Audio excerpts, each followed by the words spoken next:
Okay. Combine po yung celebration natin ngayon. Father and Mother. Kaya Parents Day. Advance and late.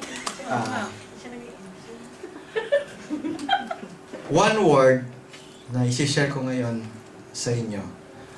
The word is responsibility. Diba noon? Anong gusto mong mapangasawa? Sinasabi natin, responsable. Diba? Palaging meron yun. Guwapo, mayaman, responsable. Wow. Palaging kasama yun. Okay. The word responsibility or responsable ay dalawang word na pinagdikit. It is a compound word. Responsible, response plus able. So, ang responsable is someone who is able to respond. No? And we could see that sa mga magulang po natin, father and mother. Bakit responsable ang gusto natin? Bakit responsable yung gusto nyo mapangasawa? Mga lalaki. Bakit? Mga babae, bakit responsableng lalaki yung gusto ninyo mapangasawa? Because ang buhay po, ang buhay pamilya is a journey. Every day po, iba-iba yung dumarating na situation. Kaya ang tao, ang lalaki, ang ina, ang tatay, kailangan they will be able to respond to the situation. Every day, iba-iba yung sitwasyon na dumarating. Kaya ang responsable ganito, whether good, he is able or she is able to respond. Kung bad, ganun is same thing. Kaya ano man ang dumating, ang taong responsable may ginagawa. Ang taong responsable, hinaharap ano man yung dumating. Ganyan ang responsable. Ang irresponsible is this. We run away. When a situation comes, we run away. Anong tawag mo doon? Irresponsible. Pagkatapos palubuhin yung tiyan mo, tumakbo. Irresponsible. Hindi nila kayang harapin the situation. They were not able to respond right. Beep, beep. May nasa kasama yata ako. Okay.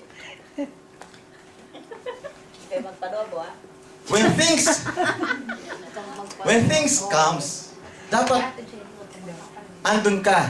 You should have the ability. The ability to respond. Ability involves wisdom. Ability involves knowledge. Kaya dapat wide. Malawak yung pangunawa mo, malawak yung kaisipan mo. Para marami kang panghuhugutan. No? Marami kang paghuhugutan kapag ano yung dumating na sitwasyon sa'yo. No? Kaya ang taong responsible, intelligent.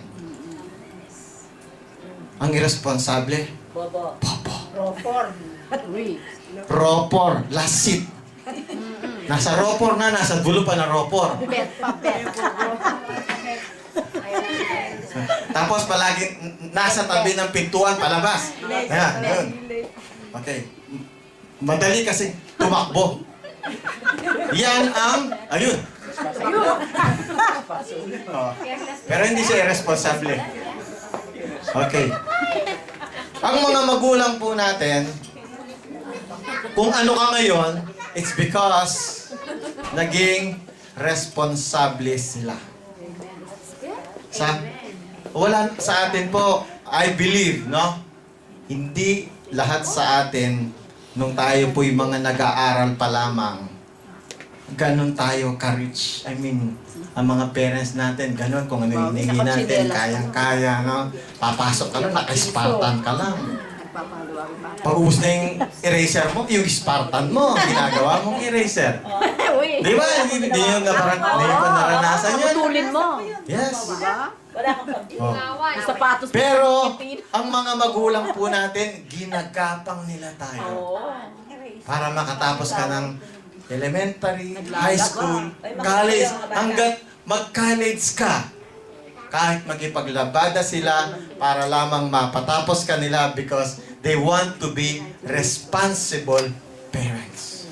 Ang mga tatay natin, nung uso yung Saudi, nag-Saudi sila para lamang po Mapaaral.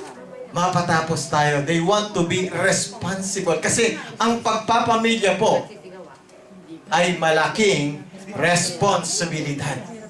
But it is also a challenge. A big challenge. Biruin mo, hindi lahat nabibiyayaan na magkaroon ng anak. Yes. Yes. Hindi lahat. Kaya we are blessed na meron tayong mga anak.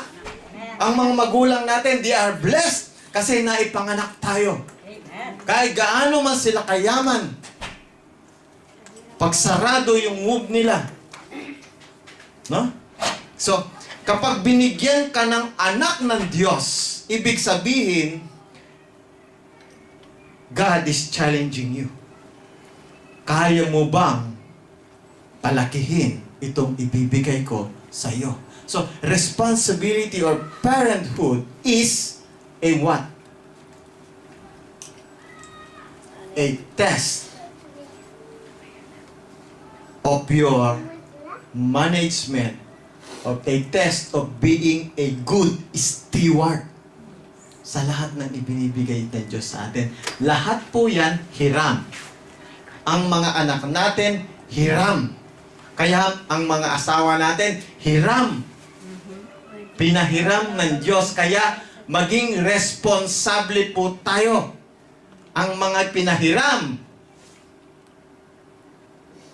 binabawi ng may-ari kapag hindi mo alam ingatan.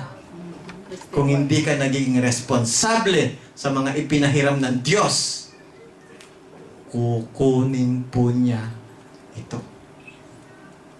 So, ang pagiging magulang ay malaking challenge. Mula sa magiging baby, mula sa pagbubuntis, pagkapanganak, nung lumaki, nung mag-aral, nung mag-asawa. So, yung pong responsibilidad natin bilang magulang, hindi po natatapos. Nagbabago lamang by stages. Depende sa edad ng ating mga anak. Hanggang sa magkaanak yan, ano ka naman ngayon? Yung apo. Responsable ka bang lolo or lola? O isa kang konsentidorang lola? Correct ka dyan. Hindi po. Spoiled. Spoiled ang Walang katapusan ang pagiging magulang. No? Never-ending process ang pagiging magulang. Okay? No? Kaya, salamat po sa Diyos at meron at na-invento po itong mga Father's Day, Mother's Day na once in a year nabibigyan po natin ng palakpak yung mga ina. Okay, mga ina, palakpakan nga yung mga sarili. Para sa'yo. Sabihin mo, para sa'yo ito. Sabihin mo yung pangalan mo ito. Para sa'yo ito. Yan na. Okay.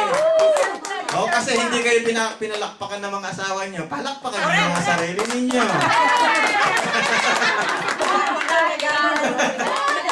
Okay. So, Mag-iisip muna ako. Kalahati lang. Ako wala na akong papalakpakan eh.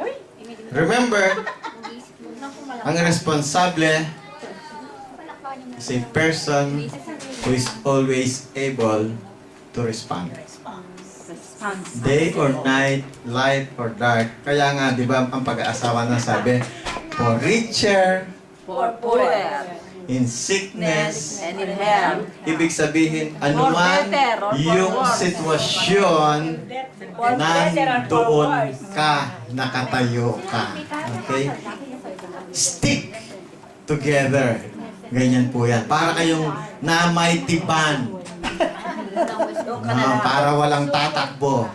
O kaya, di ba nung ikasal po tayo, nilagyan tayo nung... Bell. Hindi, yung cord. Cord. Tali. Pero tatakbo. No, nakatali. Ganun po yan. Ibig sabihin nun, nakatali ka na. Oo. May games dito. Kasi tinali, yung iba nakatakbo dahil tinali lang ng sinuli. Okay, so sa mga mother po, Happy Mother's Day. Sa mga father, Happy Father's Day. Okay, so palakpakan po natin ating mga sarili. Okay, enjoy. Okay, God bless. Great mother. Demo ko na din. Great mother. Bigyan mo ako ng... Yung kanala. Alak pa ni. Amin. Ati ko pa, may rapid na kayo. Ayun. And now we're going to have our May pinaniyak ako. a special number from ang magmami, Sister Lerma and Umbrel. Amen. Dala. Umbrel, ikaw na. You. Ikaw na ano lang. Umbrel, abik kami.